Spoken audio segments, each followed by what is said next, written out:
Bonjour à tous et bienvenue sur ma chaîne YouTube Zilou Scrap et Bricole. On va se retrouver pour une petite bricole couture aujourd'hui, donc couture, mais également sublimation. Alors, je vous montre tout de suite. Vous voyez ici, j'ai préparé des petites éponges démaquillantes. Alors, j'ai fait des petits sujets comme ceci que j'ai récupérés sur Pinterest et que je suis venue imprimer sur mon papier à sublimation. Et puis j'ai mis ça sur un tissu Minky. Voilà, donc je vais réaliser avec vous aujourd'hui je vais vous montrer comment j'ai procédé pour récupérer mes images pour la sublimation. Et puis on va fabriquer un petit peu dans le même type, parce que les lingettes c'est quand même tout bête à faire. Donc là on va fabriquer un petit support, enfin un petit sachet pour pouvoir mettre la savonnette. Moi j'aime bien utiliser du savon sous la douche. Et voilà, c'est bien de pouvoir l'avoir dans un petit, dans une petite pochette comme ça. C'est accroché à la douche et puis on peut se laver directement avec. Allez, je vous montre ça. J'ouvre, moi je travaille sous le logiciel Cricut puisque j'ai ma Cricut qui est à côté. Puis je trouve que voilà, maintenant que j'arrive à le maîtriser, je trouve que c'est pas mal. Donc je vais venir sur le logiciel Cricut. Donc vous n'êtes pas obligé d'avoir une Cricut pour pouvoir télécharger le logiciel. Donc voilà, j'ouvre un nouveau projet et je vais aller dans télécharger pour télécharger une image.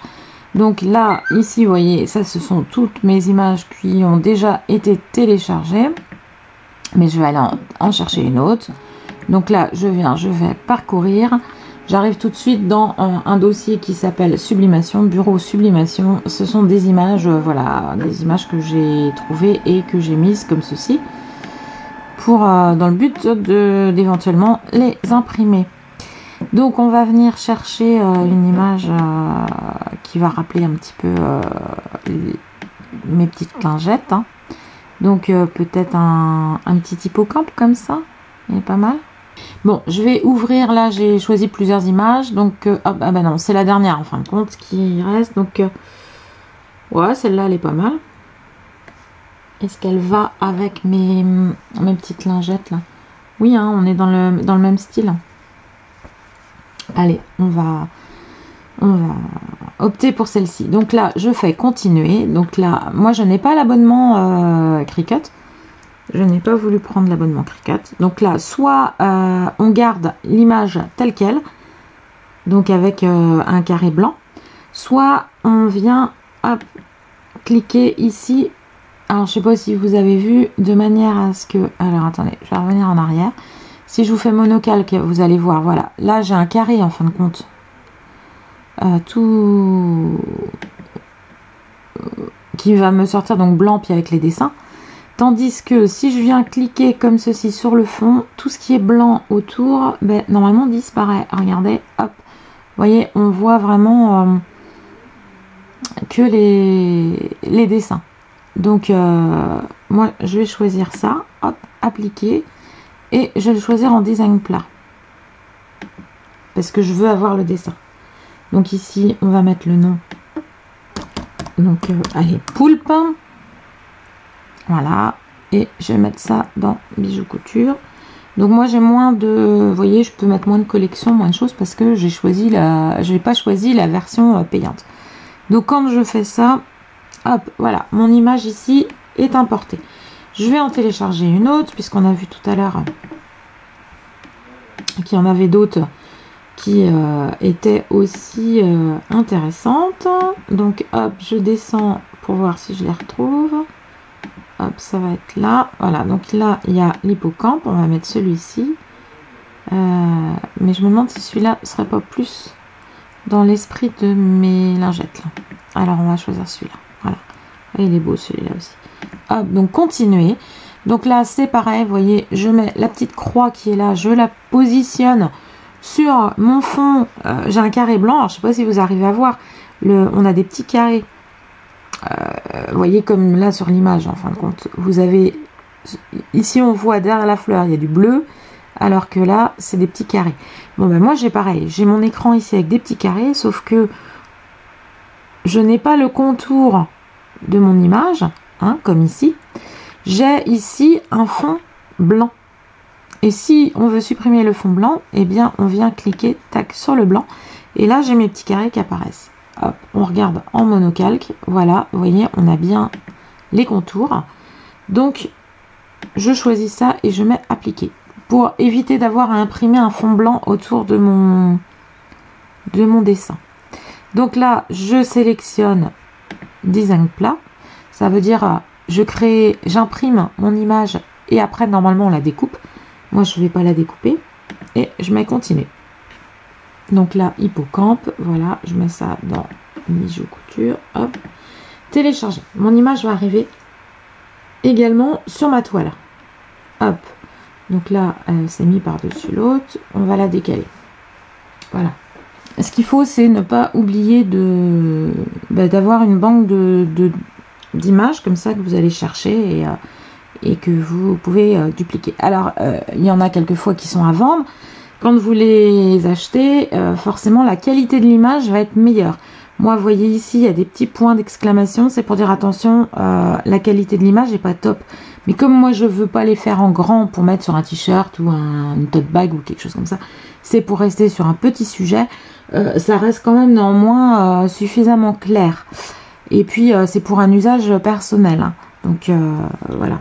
Donc, moi, ça va me suffire. Donc là, maintenant, je vais vouloir faire mon petit porte-savon. Alors, moi, ça, là, c'est carré, là. Hop, allez, on va prendre quoi? Celui-ci. On va travailler avec celui-ci, pour le voir devant nous. Donc, voilà. Vous voyez, un savon, dans un carré comme ceci, ça va être trop large. Ça va peut-être pas être assez haut. Donc, je vais regarder. Il faudrait finir ma savonnette. J'allais dire, ça fait quoi? 7 cm. Donc, on va prendre 1 cm de couture de chaque côté. 7, 8, 9. On va faire 9 cm de large, mon tissu. Mais mon dessin, il va falloir qu'il fasse 7 de large. Donc, là, je suis à 12 par 12. Donc, ici, hop, bah, je laisse, sinon ça va me déformer mon image.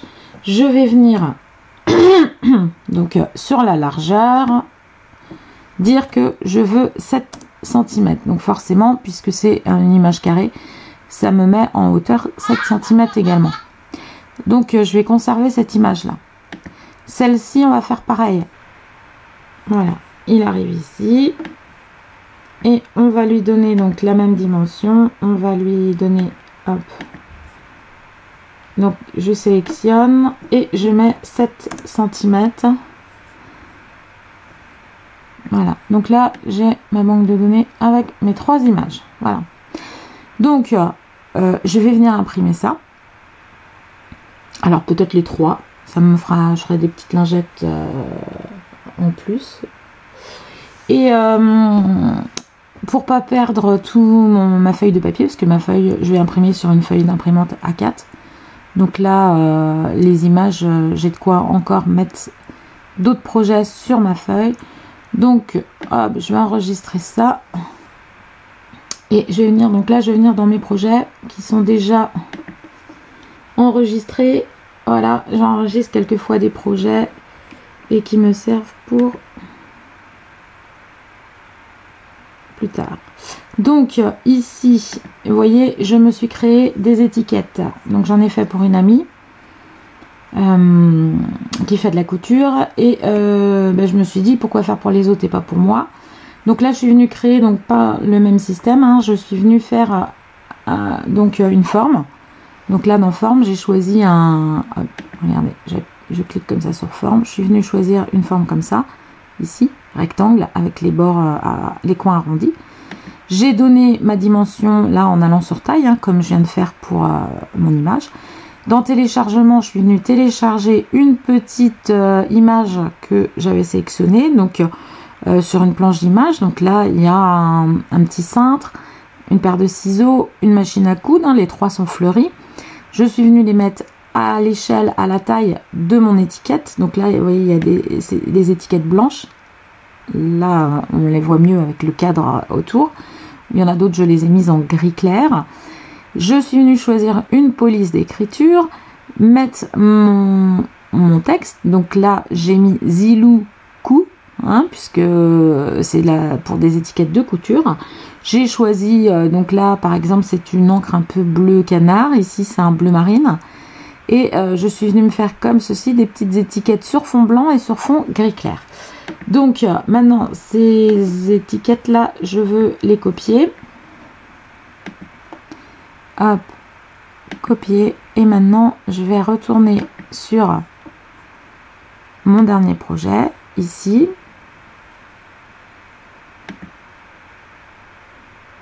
Donc je vais revenir sur cette page-là et je vais mettre ici, coller. Et mes étiquettes vont apparaître. Voilà. Donc là, c'était un autre projet. Mais mes étiquettes sont bien toutes là. Allez, je vais les sélectionner parce que je pense que je vais pouvoir en faire plusieurs. Voilà. Et on va faire dupliquer. Voilà, comme ça, je vais avoir 2 planches d'étiquettes. Bon, maintenant, je vais aller dans, parce que les étiquettes, elles sont petites, je vais aller sur créer. Donc, je vais vous montrer comment on arrive à optimiser le nombre d'impressions sur une feuille par rapport au logiciel Cricut. Voilà, donc vous voyez, là, le logiciel me dit, il va falloir 2 tapis. Donc, je vais voir sur mon deuxième tapis. Sur mon deuxième tapis, je n'ai qu'une étiquette. Donc forcément, je ne vais pas aller imprimer juste une étiquette. Donc je vais ici sur les 3 petits points et je vais mettre déplacer l'objet. Et on me demande où je veux le mettre. Et bien je le mets sur le premier tapis. Je suis sûre que je vais pouvoir le faire rentrer. Donc il est venu se mettre ici. Vous voyez, sur mon dessin. Or, je ne veux pas l'avoir sur mon dessin. Donc qu'est-ce que je fais? Je vais le déplacer. Hop. Il faut qu'il reste néanmoins dans mes petits... mes marques. Les marques rouges qui sont dessinées en pointillés sur mon tapis, sinon ça ne fonctionne pas. Donc là, hop, on va regarder. J'ai, hop, bah oui, mais je suis sûre que je pourrais en mettre même plus. Alors c'est un travail de titan, enfin de titan, peut-être pas quand même, mais c'est un travail fastidieux, on va dire. Mais néanmoins, ça vous fait quand même économiser du papier. Donc je vais essayer d'agencer pour avoir bien mes étiquettes bien comme il faut. Voilà, donc là j'ai réussi à faire ma planche où j'ai pu mettre donc mes 3 images et toutes mes petites étiquettes. Comme ça, je vais pas gaspiller d'encre. Tout va être imprimé en même temps. Donc l'imprimante... Donc moi c'est une Epson, une EcoTank ET 2871. Donc elle a bien de l'encre à sublimation dans les réservoirs. J'utilise aussi un papier sub pour sublimation. Je vais cliquer à présent sur continuer. Et donc ça cherche l'imprimante. Donc mon imprimante là, elle est allumée. Je mets envoyer à l'imprimante. Donc paramètres. Bon. Je clique sur imprimer. Donc là, mon imprimante est paramétrée, parce qu'elle ne fait que ça, elle est paramétrée pour faire un effet miroir. Hein, parce que quand il y a des écritures ou des choses, il faut faire bien attention. Voilà, donc votre impression ressemble à l'aperçu. Sur l'écran, on me montre ce qu'il y a. Et voilà, et on me demande si c'est bon. Je mets oui, terminé. Donc là, ça va envoyer à...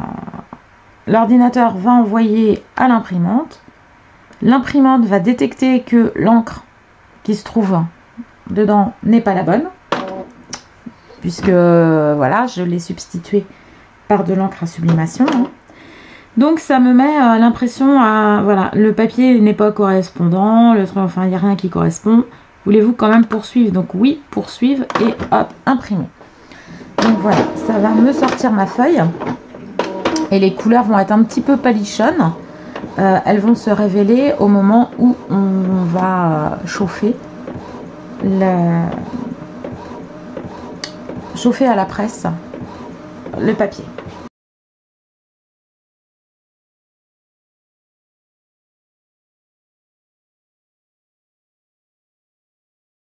Alors voilà, ma planche est sortie. Donc vous voyez, les couleurs elles sont un petit peu ternes et elles sont surtout inversées. Donc je vais vous montrer comment. Donc là déjà j'éteins.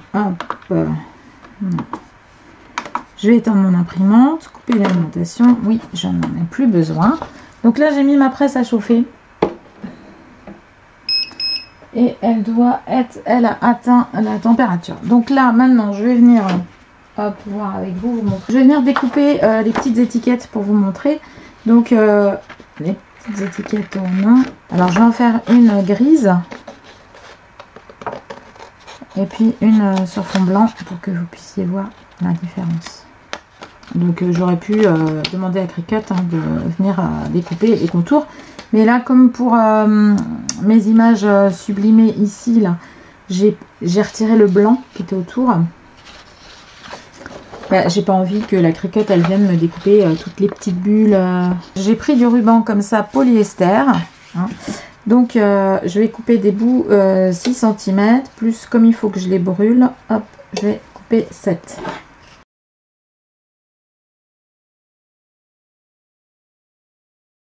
Ça, donc là, hop, mon petit briquet, tac, et on vient, le reste allumé, hop, on vient un petit peu faire fondre le bout pour éviter que ça s'effilage. Ça, comme ça, de chaque côté sur mes petites étiquettes. Vous voyez, mes petites étiquettes. Et maintenant, ça va se passer avec la presse. Alors, je vais tourner la machine et puis on continue de l'autre côté. Voilà, donc ma presse est réglée. Alors je vais peut-être la mettre un petit peu plus chaude là. Je vais venir ici déjà donner un petit coup sur mes rubans, juste les rubans, pour bien les aplatir. Ici je prends mes petites étiquettes. Donc là, celle-là, je centre et j'essaye de mettre ça pour que ce soit le plus droit possible. Hop, là c'est la grise. Qui va être là. Alors je protège avec un tapis téflon ma presse pour éviter que l'encre ne sublime aille sur mon tapis caoutchouc qui est dessous. Je mets un morceau de papier cuisson dessus, hop, je presse et là je mets, c'est parti pour 50 secondes. Voilà, donc pour les lingettes, eh bien je vais procéder de la même façon, mais je vais d'abord découper mon Minky à la dimension de ma pochette. Donc moi j'ai calculé, je vous donnerai ça sur une autre vidéo. Là où sur une vidéo tuto couture, hein. Là c'était plutôt un tuto sublimation. Alors, hop, c'est cuit. J'ouvre ma presse. Hop, je retire mon papier. Et on va commencer par celle-ci qui est sur du blanc. Voilà, alors j'aurais pu mettre un petit peu plus chaud ou un petit peu plus... Bon, je vais faire plus pour l'autre parce que je trouve que c'est un petit peu pâle. Maintenant, donc je l'ai retiré, donc ça va être compliqué de le mettre de le remettre au même endroit. Voilà, donc j'étais à 150 parce que j'ai fait du repassage un petit peu l'autre jour avec. Et là, il faudrait vraiment que je mette à 190. Alors vous voyez, parce que ça c'est mon papier. Normalement le papier, une fois qu'il est imprimé, eh bien l'image elle doit ressortir pâle comme ceci. Donc voilà, donc là mon étiquette elle est un petit peu elle est jolie, mais elle est un petit peu claire, un petit peu pâle. Je pourrais presque la refaire, je suis sûre, sur un autre ruban. Bon, là on va essayer, voilà, ça me permet comme ça de faire des essais aussi avec vous. Bon, allez, là on va regarder ce que ça va donner, parce qu'on n'est pas encore à la température. Vous voyez, je suis à 170, mais ça fait quand même un moment qu'on attend. Vous voyez, tout est bien chaud là. Ouais, là on est bien. Allez, je retire cette étiquette là. Donc je sais pas si vous voyez, mais on a le rendu gris clair est bien là. Donc là je vais venir remettre pour une deuxième fois là ma petite étiquette qui avait je trouve qu'elle n'était pas assez la première fois. Et là, je viens presser. Bon, j'ai pas mis mon papier, tant pis. Et on va mettre 50 secondes à 190 degrés. Et je pense que ça devrait être pas mal. Donc là, hop, je vous laisse voir. Donc ici, c'est la première impression un petit peu pâle. Donc Ziluku. Ici, vous l'avez, mais vous voyez sur un petit fond gris. Donc c'est vraiment du gris clair. Hein. On voit ici, hop, dans la lumière, il y a une légère coloration. C'est vraiment du gris clair. Ça permet de mettre sur un tissu qui n'est pas blanc. De faire des petites étiquettes avec un fond très léger. Ça permet, si vous mettez sur un tissu crème ou sur un tissu de couleur, de ne pas avoir quelque chose de trop blanc. Voilà, hop. Ça y est, bon, je vais éteindre pour le moment. Hop. C'est resté collé. Hop. Ah bah c'est mieux. Voilà. Par contre, ça n'était pas assez chaud, ça brûle. Regardez-moi ça, comme c'est joli, le rendu. Vous voyez l'étiquette à 190 degrés. Le deuxième passage, ça c'est le premier passage à 150. Et comme c'était pas suffisamment sublimé, j'ai repassé à 190 degrés. Ben, il n'y a pas photo, c'est quand même mieux. Voilà, bon bah écoutez, ces petites étiquettes, on va pouvoir les utiliser sur la petite cousette que je vais faire à présent et que vous verrez dans une quinzaine de jours. Voilà, j'espère que ces petites astuces pour la sublimation vous aura intéressé. Et puis, si c'est le cas, dites-le moi. Et puis, je vous en referai d'autres. Allez, je vous dis à très bientôt. N'oubliez pas de vous abonner, de liker. Canavo!